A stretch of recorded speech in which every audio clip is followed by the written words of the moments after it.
جب تو نے فیصلہ نہیں کیا تو اتنے بڑے مجمع کی اٹھے ہاتھ رد نہ فرما اور ابھی اعلان کر دے کہ میں آ رہا ہوں، تو کہہ دے میں آ رہا ہوں، فرشتوں کو اتار دے، لشکروں کو اتار دے، جبریل کو بھیج دے، میکائیل کو بھیج دے، اسرافیل کو بھیج دے، آج کے فرعونوں کو پکڑ۔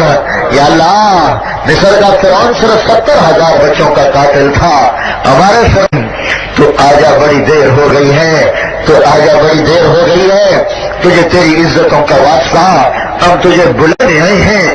بچہ مار کھا کے ابا کو بلانے جاتا ہے، ہم بھی پٹ کے تجھے بلانے آئے ہیں، آجا آجا نا، تو آ جانا میرے مولا، تو آ جانا میرے مولا، ہماری جگہ ہنسائی بڑی ہو گئی، اب تو آ نا یا اللہ، اب تو تیری خدائی پہ ہاتھ ڈال رہے ہیں، وہ کہہ رہے ہیں ہم خدا ہیں، تو آ کے انہیں دکھا دے۔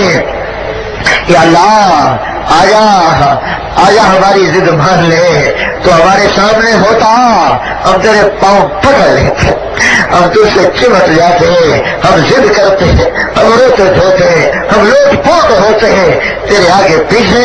یا اللہ ہم شور مچاتے، اب بھی ہم اپنے ایمان کے تصور میں تیرے ہی قدموں میں گرے پڑے ہیں، تیرا ہی دامن تھام رہے ہیں، ہمیں اپنی جھولی میں چھپا لے ماں، اور تو دروازے نہ کھولے تو تیرے یہ بندے اب کہاں جائیں، یہ دھتکارے ہوئے اب کہاں جائیں۔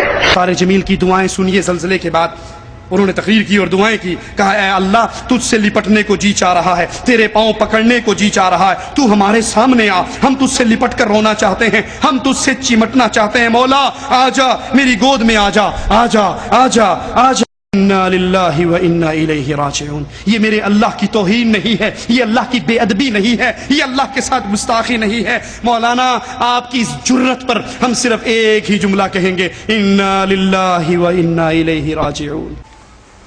گرامی قدر سامعین و محترم ناظرین، مولانا طارق جمیل صاحب دامت برکاتہم نے نہایت تضرع، عاجزی اور تواضع کے ساتھ گڑ گڑا کے دعائیں مانگی، توصیف الرحمان دجال اور کذاب نے ان دعاؤں کا کلپ دکھانے کے بعد بجائے اس کے دل میں خشیت، اللہ کا خوف پیدا ہوتا، اس نے خشیت اور خوف کا بھی مذاق اڑایا ہے۔ کچھ شرم، کچھ حیا، کچھ مروت بھی قریب سے گزری ہوتی تو کم از کم آدمی ایسے جملے نہیں کستا۔ عجیب بات ہے، زلزلے کے موقع پر مولانا دعائیں فرما رہے ہیں، مولانا کڑ رہے ہیں، مولانا رو رہے ہیں، اس کی زبان سے ایک جملہ بھی ان متاثرین زلزلہ کے حق میں نہیں نکلا، ایک مرتبہ دعائیہ جملہ ان تیری زبان سے نہیں نکلا۔ مولانا طارق جمیل دامت برکاتہم نے تو یہ موقف اختیار یہ نہیں کہا اللہ تیرے پاؤں پکڑ لیں، اللہ تیرے پاؤں لپٹ جائیں، اللہ تیری گود میں بٹھا لینا۔ مولانا فرماتے ہیں اللہ اگر تو ہمارے سامنے ہوتا ہم یوں کر لیتے، اللہ ہم یوں کر لیتے، اللہ ہم یوں کر لیتے۔ تو میں کہتا ہوں یہ تو بالکل وہی ہے کہ جیسے میں نے پہلے کہا نا کہ گویا اور ہوتا ہے اور سچ میں اتر آنا اور ہوتا ہے۔ اللہ کو منانے کے لیے ایسی باتیں کہنا یہ الگ بات ہے، اور صاحب کہہ رہا ہے کہ اللہ میں تیرے پاؤں پکڑتا ہوں، یہ بات الگ ہے۔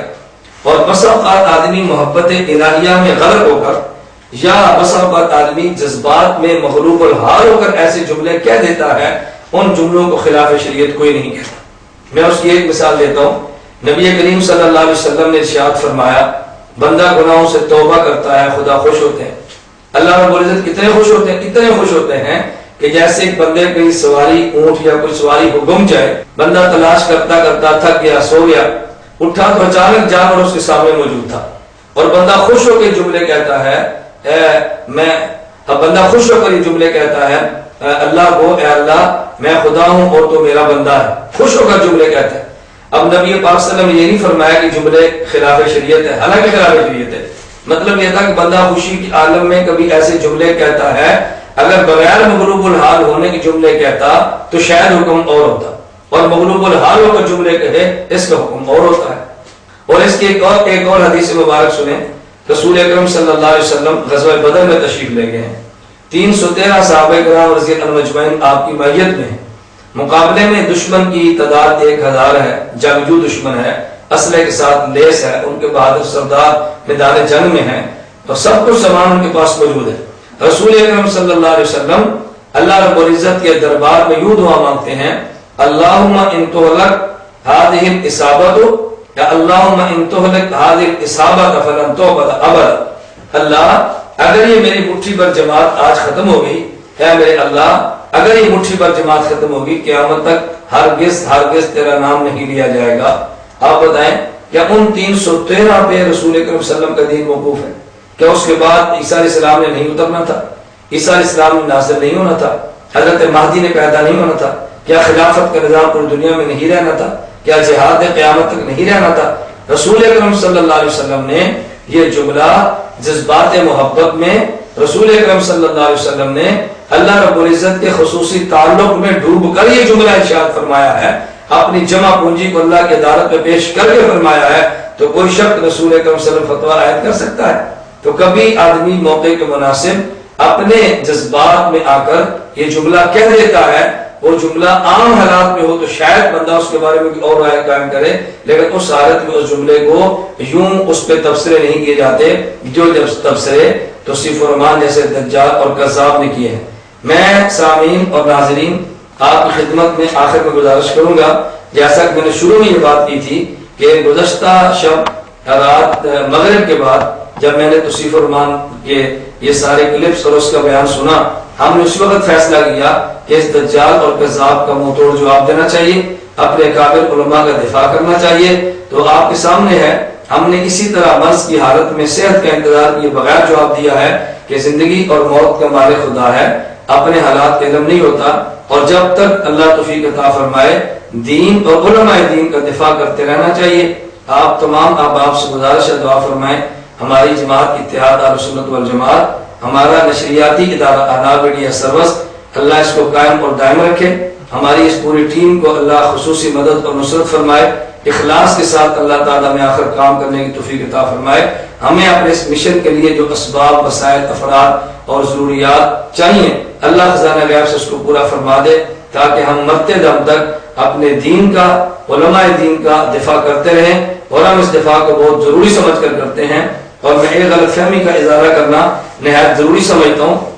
بسا اوقات مجھے بعض حضرات کہہ دیتے ہیں کہ مولانا آپ یہ فرمائیں فضائل اعمال کتاب ہے تو کیا اس کا مقام سے بخاری سے بلند ہے؟ کیا ہماری بنیادی کتاب ہے؟ اس پر اتنی شدت سے آپ دفاع کیوں کرتے ہیں؟ تبلیغی جماعت کیا ان سے کوئی اختلاف نہیں ہے؟